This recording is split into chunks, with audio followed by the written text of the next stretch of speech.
Have you ever had a bad experience at a physical media store, whether that's a video game store or somewhere that sells movies? Because I have. I've had a bad experience. I've gone into places and I've been like, I'm never coming back here ever again. I don't want to buy anything from you. You're doing some pretty shady business practices, stuff like that. And so here are 5 red flags for you to look out for the next time you head into a store. And if you see any of these, turn around and get out. The first one is if you buy something and you take it off the shelf and you walk up and you go, wow, this looks like a deal. It's going to be $20. Cool. And you go up and you hand it to the person at the register and they look at it and then they pull out their phone and then they look up the price of it on eBay and they go, oh, well, it says it's $20. And you go, oh, well, sorry, the price is actually $30. So do you still want it? And then, of course, even if it's a deal or whatever, it's awkward. It's an awkward situation because you can either go, well, yeah, but it says it's $20 on the box. And okay, well, it's $30 up here. Sorry, I had to look up the price. That is a huge issue. I've had that happen before. I've had that happen at video game stores. You walk up and you're like, oh, hey, how much is this game? And then they have to look it up. I know everybody out there doesn't need to know all the prices of things off the top of their head. Hell, I don't know 90% of the prices of my movie collection here.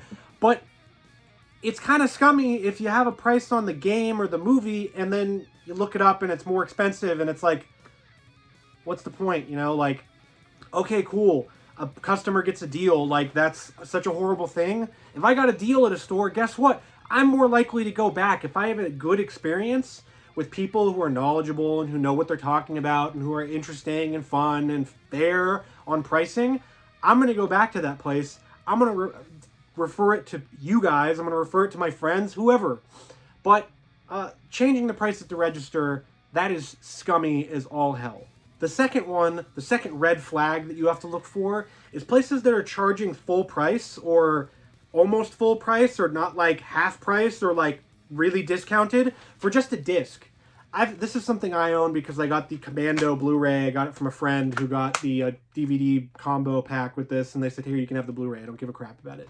So I've made this, but I've seen stuff like this at stores. I've seen people where they either print out the label or they print out the slip cover or whatever. They print it out and they put it in a case, and then they charge full price or even half price. And so if you're just buying a disc, you should not be paying that much just for the disc. For collectors, we're paying for the cases, we're paying for the slipcover, we're paying for the sleeve, we're paying for the stuff inside, we're paying for all of it. And so these places that you go to and they're charging, oh my gosh, I've seen full price, like literally, like you go up and you're like, hey, can I get this Commando Blu-ray or whatever? And they're like, yeah, it's $20. And you're like, excuse me, $20 for what? Just the disc? And they're like, yeah, sorry, that's how we will run our business. Places like that, get the heck out. You see something like that, leave. Don't even give them your money. Even if it's like gonna be a good deal, don't give them your money because it's just bad business. It's just bad customer service on their part, and their business should suffer for it because if they're charging out the ass for something that's as simple as just a disc with a cover that looks like this, you can't do something like that. You can't do that as a business owner. The fourth red flag that you should look for when you're looking at a physical media store or whatever is that they don't let you look inside of the case. And now that's a weird thing. If it's sealed, that's understandable. I'm not going to tell you, hey, can I crack open this seal so I can check the contents of the disc? No. For used stuff, though, that's like, it would be crazy if I was like, hey, can I look at this copy of Ice Cream Man to make sure it has both discs and to make sure they're in nice condition? And the store person goes, no, absolutely not. You can't open it up. What if you try to steal something or something? I don't know. That would be ridiculous, but it's happened. It's happened. It's happened with movies. It's happened with video games. Disc-based stuff, you have to look at the disc. You have to make sure, A, that it's not scratched up, B, that there's no disc rot, and C, that everything's inside. If I'm paying full price for something, I want to make sure that it's complete unless it's listed as not complete. So these businesses that are just like, no, you can't look inside. You can't look at it. If you get a boxed video game, I'm going to look inside to make sure it comes with the paperwork and all that good stuff to make sure it's complete. And it's just ridiculous to go to these places and for them to say, no, you can't look inside. What's the harm? It's not like looking inside of this case for Hellmaster is going to take any of the monetary value away if I go like this and go, oh yeah, cool, okay, let's take a look at the Blu-ray. Wow, it's immaculate. I would love to buy this. It's that easy. And it's for these places, it's like, how can you not let customers look inside of the item? It's just crazy. On eBay, if you're buying a disc, you're going to get a picture of the disc, and if you don't buy it because you obviously, or oh, it might be scratched or whatever. So if they're not letting you look inside, it's a little sketchy, honestly. It's a little sketchy, and I would be weirded out. And I would just say, screw this. I'm not buying anything from this person. Because what, is it a fake disc? Is it a bootleg? Who knows? So that's the only way you can know, is if you look at the disc. The fourth thing that is a red flag that I would be like, I'm good on buying anything, is stickers all over the cases or whatever. And now with Blu-rays and movies, this is a little less of a problem, but with video games, good God. Let's see if I have a video game over here I can grab. Here we go. I've got a video game right here. This is Castlevania Curse of Darkness. Now, this is still physical media, folks. Don't freak out at me. But look at all the stickers that are all over this thing. And so GameStop was the worst about this. This is a GameStop sticker. You can see that right there. It's faded to hell, but it's a GameStop sticker. There's just, GameStop used to do this crap where they would put stickers all over everything and they're impossible to scratch off. And then meanwhile, while you're trying to scratch it off, you scratch up the plastic or you tear the plastic or whatever. GameStop in particular, I've seen it before where they put the sticker on the insert.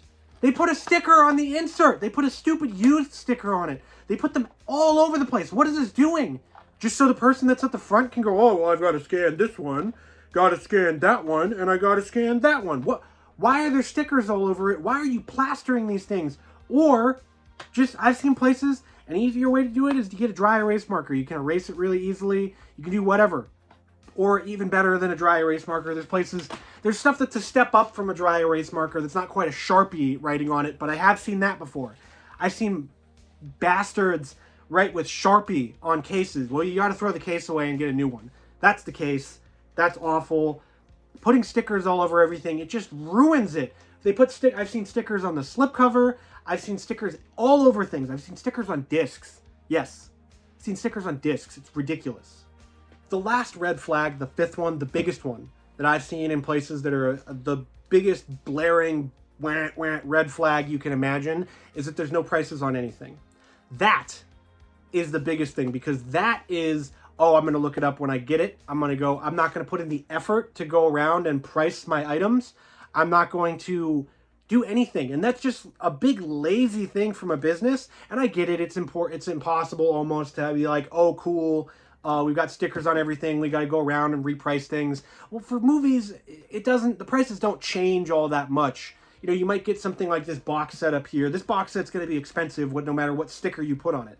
So, you know, go around, have your employees check everything every once in a while to make sure that prices are updated. But if you're not putting the prices on things, it just looks lazy. It looks like you don't care about your business. It looks like, you know, you don't care about the product. And if you don't care about the product and you don't care about the business, what do you care about my business? What do you care about my money coming in? That just makes it look like, you know, oh, you know, you don't care. And that's the biggest thing. And that's the thing I've seen in a lot of stores that I've been to that I've said, I'm never coming back to this place ever again. The first thing that I saw was that they didn't have prices on anything.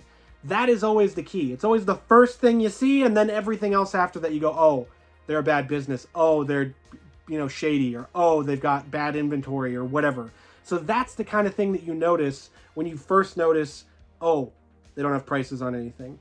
And so you go through all of these things, and a lot of stores have these issues, but there are good stores out there as well. You can go to places that are reputable, that have good pricing, good employees, good owners, good inventory, good knowledge, all of that. You can meet cool people, but there are some bad apples in the bunch, especially when it comes to video game stores and people reselling stuff. Video game stores are nefarious. They're awful, most of them, for people that are just trying to make a quick buck and are trying to rip you off. That is a big thing. Physical media, movies, CDs, it's a little less. CDs are cheaper, but still, you get these issues, and if you see any of them in a store you go to, do not go back. Turn around, leave. You can get a better deal elsewhere.